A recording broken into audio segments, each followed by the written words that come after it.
ജന്മനാടുപേക്ഷിച്ച് മറ്റൊരു നാട്ടിലേക്ക് താമസം മാറുന്നതാണ് ഹിജറ. എന്നാൽ ഹിജറ 2 തരത്തിലുണ്ട്. ഇന്ന് നമ്മൾ കുറ്റിപ്പുറത്ത് പെര വിറ്റിങ്ങാണ്ട് ചങ്ങരംകുളത്തേക്ക് താമസം മാറിയാൽ ഹിജറയാവില്ല. എന്തുകൊണ്ട്? ഹിജറ മക്കം ഫത്ഹോടുകൂടെ അവസാനിച്ചിട്ടുണ്ട് എന്നതാണ് കാരണം. മക്കം ഫത്ഹിന് മുമ്പ് പോയതാണ് ഹിജറ എന്ന് പറയുന്നത്. സഹാബത്ത് അബിസീനിയയിലേക്ക് യാത്ര ചെയ്തു. ഹിജറയാണ്. 2 പ്രാവശ്യം അബിസീനിയയിലേക്ക് പോയി. ആദ്യം ഒരു തവണ പോയി. നല്ല രാജാവായിരുന്നു അവിടെ ഉണ്ടായിരുന്നത്. ആ രാജാവ് അവർക്ക് എല്ലാ സൗകര്യങ്ങളും ചെയ്തു കൊടുത്തു. അവരവിടെ സുഖമായി താമസിച്ചു. ആയിടെ ഉമർ ബിനുൽ ഖത്താബ് റളിയല്ലാഹു അൻഹു ഇസ്ലാമിലേക്ക് വന്നു. ആളുകൾക്ക് ധൈര്യം കിട്ടി. ഉമർ ഖത്താബ് റളിയല്ലാഹു അൻഹു വന്നിട്ട് ആദ്യമായി കഅബയിലേക്ക് തക്ബീർ ജാഥ നടത്തി. ഉമർ റളിയല്ലാഹു അൻഹു ഇസ്ലാമിലേക്ക് വന്നു.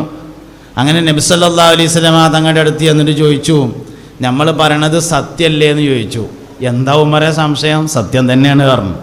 എന്നാൽ നമുക്കിത് ഉറക്കെ പറഞ്ഞൂടെ എന്ന് ചോദിച്ചു. പറയാലോ പറഞ്ഞു. എന്നാൽ നീച്ചി പറഞ്ഞു. അങ്ങനെ എല്ലാവരും കൂടി നീച്ചിട്ട് കഅബയിലേക്ക് തക്ബീർ എല്ലിങ്ങാണ്ട് ഇങ്ങനെ പോയി.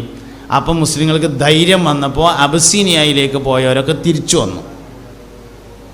തിരിച്ചു വന്നപ്പോൾ ഖുറൈശികൾക്ക് വീണ്ടും ദേഷ്യമായി. അവർ വീണ്ടും അക്രമം തുടങ്ങി. നിൽക്കാൻ കഴിയാതെ 2ാം പ്രാവശ്യവും പോവുകയാണ്. ആ സമയത്ത് അവർ നബി തങ്ങളെ വിളിച്ചു. നബി ഞങ്ങളും പോരി, എന്തിനാ ഇവിടെ അടങ്ങാറായങ്ങാണ്ട് നിൽക്കുന്നത്, നമുക്ക് പോകാം. അബിസീനിയയിലെ രാജാവ് നല്ല മനുഷ്യനാണ്. അദ്ദേഹം ആവശ്യമായ എല്ലാ സൗകര്യങ്ങളും ചെയ്തു തരും. അതുകൊണ്ട് നമുക്ക് പോകാം. നബി തങ്ങൾ പറഞ്ഞു, ഇതൊന്നും അങ്ങനെ സ്വന്തം ഇഷ്ടത്തിന് ചെയ്യണതല്ല, ഓർഡർ വന്നാലേ പോകാൻ പറ്റുള്ളൂ എന്ന് പറഞ്ഞു. നിങ്ങൾ പോയിക്കോളി, സുഖമായിട്ട് താമസിച്ചോളി എന്ന് പറഞ്ഞു. ഓർഡർ വന്നില്ല. ഓർഡർ പിന്നെ കുറേ കാലം കഴിഞ്ഞിട്ടാണ് വന്നത്. പക്ഷേ വന്നത് മദീനയിലേക്കായിരുന്നു. അതിനു മുമ്പ് തന്നെ നബി തങ്ങൾ മദീനയിലേക്ക് പോകുമെന്ന് സൂചനയുണ്ടായിരുന്നു. 6ാമത്തെ വയസ്സിൽ മുസ്തഫായ നബി സല്ലല്ലാഹു അലൈഹി വസല്ലം തൻ്റെ ഉമ്മയോടൊപ്പം മദീന സന്ദർശിച്ചു. വാപ്പാൻ്റെ ഖബറിടം സന്ദർശിച്ചു, സിയാറത്ത് ചെയ്തു. ഉമ്മയായ ആമിന ബീവി റളിയല്ലാഹു അൻഹയും അബ്ദുള്ള എന്നവരിൽ നിന്ന് അനന്തരമായി കിട്ടിയ ഒരടിമ സ്ത്രീയും ഉണ്ടായിരുന്നു. ഉമ്മു ഐമൻ എന്നായിരുന്നു ആ അടിമ സ്ത്രീയുടെ പേര്. 2 പേരും 18 വയസ്സുള്ള സ്ത്രീകളായിരുന്നു. അങ്ങനെ ഈ 2 ആളും 6 വയസ്സുള്ള നബി സല്ലല്ലാഹു അലൈഹി വസല്ലമയും അവരായിരുന്നു മദീനയിലേക്ക് യാത്ര ചെയ്തത്. അന്ന് മദീനയിൽ ചെന്ന സമയത്ത് മദീനയിലുണ്ടായിരുന്ന പൂർവകാല വേദങ്ങൾ പഠിച്ച പണ്ഡിതന്മാർ വന്ന് ഉമ്മു ഐമനോട് പറഞ്ഞു, ഉമ്മു ഐമനെ, ഇത് അവസാനത്തെ പ്രവാചകനാണ്, ഇദ്ദേഹം മദീനയിലേക്ക് ഹിജറ വരാനുള്ള ആളാണ്, അങ്ങനെ പൂർവകാല വേദങ്ങളിൽ പറഞ്ഞിട്ടുണ്ട് എന്ന് പറഞ്ഞു. അതുകൊണ്ട് നബി തങ്ങൾ മദീനത്തേക്കാണ് പോകുക എന്നുള്ളത് കുറേ ആൾക്കാർക്ക് അറിയാമായിരുന്നു. അതുകൊണ്ട് തന്നെ അബിസീനിയയിലേക്ക് പോയ ആളുകളിൽ പലരും നേരത്തെ തന്നെ മദീനയിലേക്ക് പോയി. നബി തങ്ങൾ മദീനയിലെത്തുന്നതിന് മുമ്പ് തന്നെ മദീനയിൽ ജുമുഅ ആരംഭിച്ചിട്ടുണ്ടായിരുന്നു. സഹാബത്ത് കുറേ അവിടെ എത്തിയിരുന്നു. നബി സല്ലല്ലാഹു അലൈഹി വസല്ലം സിദ്ദീഖുൽ അക്ബർ റളിയല്ലാഹു അൻഹുവിൻ്റെ കൂടെ മദീനയിലേക്ക് ഹിജറ പോയി. അതിനുശേഷം സ്വഹാബത്ത് അബിസീനിയയിൽ നിന്ന് നേരിട്ട് വന്നവരുണ്ട്, മക്കത്ത് വന്നിട്ട് പിന്നെ വന്നവരുണ്ട്, അബിസീനിയയിലേക്ക് തീരെ പോകാതെ നേരിട്ട് പോകുന്ന ആൾക്കാരുണ്ട്. മക്കയിൽ നിന്ന് നേരിട്ട് പോകുന്ന ആളുകളിൽ പ്രധാനിയായിരുന്നു ബഹുമാനപ്പെട്ട സയ്യിദുനാ സുഹൈബ് ബിനു സിനാൻ റളിയല്ലാഹു അൻഹു. മക്കത്ത് നിന്ന് നേരിട്ട് പോകുന്ന ആളാണ് സുഹൈബ് ബിനു സിനാൻ റളിയല്ലാഹു അൻഹു. അടിസ്ഥാനപരമായ റോമക്കാരനാണ്. അദ്ദേഹം വളരെ ദരിദ്രനായ ഒരു മനുഷ്യനായിരുന്നു. ജീവിക്കാൻ ഒരു വഴിയുമില്ലാത്തതിനാൽ അദ്ദേഹം നാട് വിട്ട് മക്കയിലെത്തി. അങ്ങനെ ഫുട്പാത്തിൽ കച്ചവടം ചെയ്തു, പൈസയുണ്ടായി, വലിയ കച്ചവടക്കാരനായി മാറി. ധാരാളം സമ്പത്തിൻ്റെ ഉടമയായി സ്വർണ്ണ വ്യാപാരം തുടങ്ങി. വീണ്ടും സമ്പന്നനായി രത്നവ്യാപാരം തുടങ്ങി. മക്കത്ത് ധാരാളം സമ്പത്തിൻ്റെ ഉടമയായി സുഹൈബ് ബിൻ സിനാൻ മാറി. നബി സല്ലല്ലാഹു അലൈഹി വസല്ലമ തങ്ങൾ മക്കയിൽ നിന്ന് മദീനയിലേക്ക് ഹിജറ പോയിട്ടുണ്ട് എന്നറിഞ്ഞപ്പോൾ സുഹൈബ് ബിൻ സിനാൻ ഹിജറക്ക് വേണ്ടി ഒരുങ്ങി തൻ്റെ രത്നങ്ങൾ മുഴുവനും എടുത്ത് വാഹനപ്പുറത്ത് കയറി യാത്ര ചെയ്യുന്നത് ഖുറൈശികൾ കണ്ടു. അവർ വഴിയിൽ വെച്ച് തടഞ്ഞു. സുഹൈബ് ബിൻ സിനാൻ വലിയ അമ്പെയ്ത്തുകാരനായിരുന്നു. അദ്ദേഹം ഖുറൈശികൾക്കെതിരെ അമ്പെയ്തെങ്കിലും യുദ്ധത്തിൽ മഹാനവറുകൾക്ക് പിടിച്ചു നിൽക്കാൻ കഴിഞ്ഞില്ല.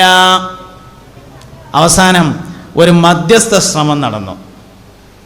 മധ്യസ്ഥ ശ്രമത്തിൽ ഖുറൈശികൾ പറഞ്ഞു, സുഹൈബേ, നിനക്ക് വേണമെങ്കിൽ പോകുന്നതിന് വിരോധമൊന്നുമില്ല, പക്ഷേ മുതൽ മൊത്തം പടിട്ടിട്ട് പോകണമെന്ന് പറഞ്ഞു. വലിയ രത്നവ്യാപാരിയാണ്, വലിയ പൈസക്കാരനാ.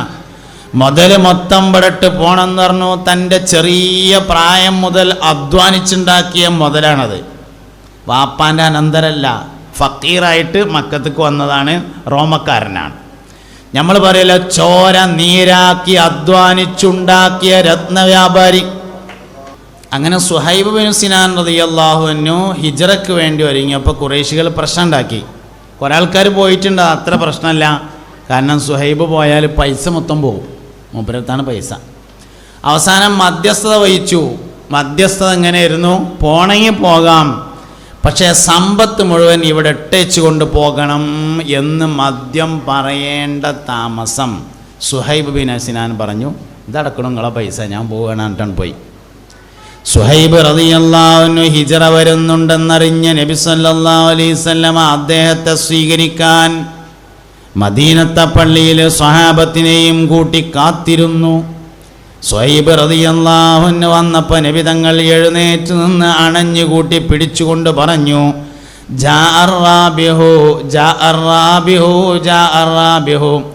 ലാഭക്കാരൻ വരുന്നുണ്ട്, ലാഭക്കാരൻ വരുന്നുണ്ട്, ലാഭക്കാരൻ വരുന്നുണ്ട് എന്ന് പറഞ്ഞു.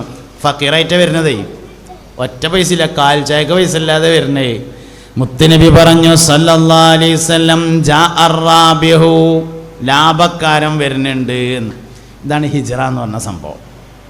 അതിപ്പോൾ എന്താ, മദീനത്തേക്കാണ് പോയാലും ചിലപ്പോൾ നമുക്ക് തോന്നും, അതിപ്പോൾ ബസ്സിലാണ് കയറിയാൽ 12 മണിക്കൂറുകൊണ്ട് എത്തുമല്ലോ. അതല്ല ഹിജ്റ. ഈ സുഹൈബ് റളിയല്ലാഹു, എന്നിട്ട് കേൾക്കണോ, നമുക്ക് കേൾക്കണോ? സുഹൈബ് റളിയല്ലാഹു അൻഹു വന്നപ്പോൾ നബി തങ്ങൾ പറഞ്ഞു, സുഹൈബിൻ്റെ കാര്യത്തിൽ ഇന്നലെ രാത്രി ജിബ്രീൽ അലൈഹിസ്സലാം വന്നിരുന്നു.